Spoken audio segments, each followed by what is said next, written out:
It's obvious anybody who's lived in Washington for a week, I think, that Steve Moore was not going to make it. Not only did he owe taxes and have a contempt of court citation on not paying child support, he had all these past writings denigrating women, jokingly or otherwise. He says a lot of it was jokingly.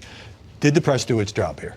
Well, the press can cover whatever it wants to. I don't love when they cover divorce proceedings. I do not believe in divorce, but I think that when people are going through those proceedings, the worst caricatures are in play. I think that there should be more restraint. I also think that humor writing should be contextualized as what it is. This is a guy who's been out for decades in Washington, D.C. He's kind of a creature of Washington. Yeah. So I don't think any of this was particularly surprising, but it was portrayed as such. And I think actually that I think that the real dispute there might have been more political or opposition to his very particular views on the Fed and whether they should target inflation, whether they should target interest rates or how inflation happens. But people were using these other things as a way to fight a proxy war about the real issues of their opposition. That is absolutely true. And that often happens with nominees when they're opposed on policy grounds by the other party and you look for things that you can use. But in every other administration, a potential nominee is vetted first.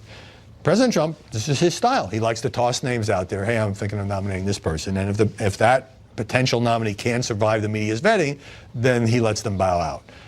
But it's kind of like throwing them in the Shark Tank. And even Moore even said if he had known that his past writings would be dug into, he would never have wanted to go forward with the nomination. But that's the way that this town works. It's like the Celebrity Apprentice DC style. See how they do when they go on. When it came to the smear campaign, the reason why I do agree that this was a smear is it actually didn't start with his personal writings or his background at all. It started with his qualifications. So what you first heard people talking about was whether or not he was qualified because he doesn't have a PhD in economics, which is laughable because even the Fed chair doesn't have a PhD in economics. And also, wait. Why is that a smear? Wouldn't a debate over a nominee? I think it's valid. But then it turned to personal. At least so it was a substantive debate, yeah. They started there when it came to his qualifications, and then when that didn't work because it wasn't a valid criticism, it then went to the writings, things from decades past, which I think there are some concerning elements. But I think as Americans, we're asking, is this the style we want to take to vet anybody who wants to do anything in public office and public facing? I think it's a discussion we need to have, that this is the appropriate way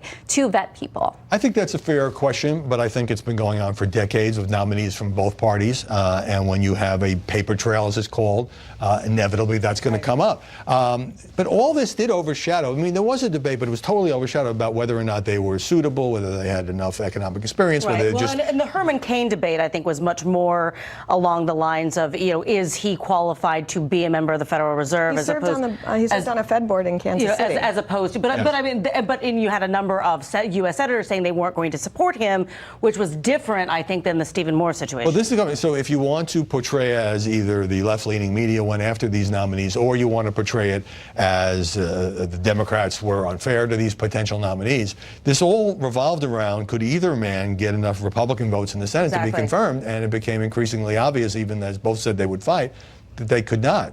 And that's what happens when the press stirs up these kinds of controversies. No question. I mean, look, I saw a headline in New York Magazine that called Stephen Moore an unqualified misogynist kook. Now, I don't know how much people, look at New York Magazine, but it's a major magazine. Exactly. But I'll tell you, I mean, that is a really glaring headline about someone, even though it's in more of an opinion column. But my goodness, that seems really unfair. A kook? I mean, the guy has a background in economics. He was a Wall Street Journal editorial writer, and he's been on Fox. He's been a CNN contributor. Kook?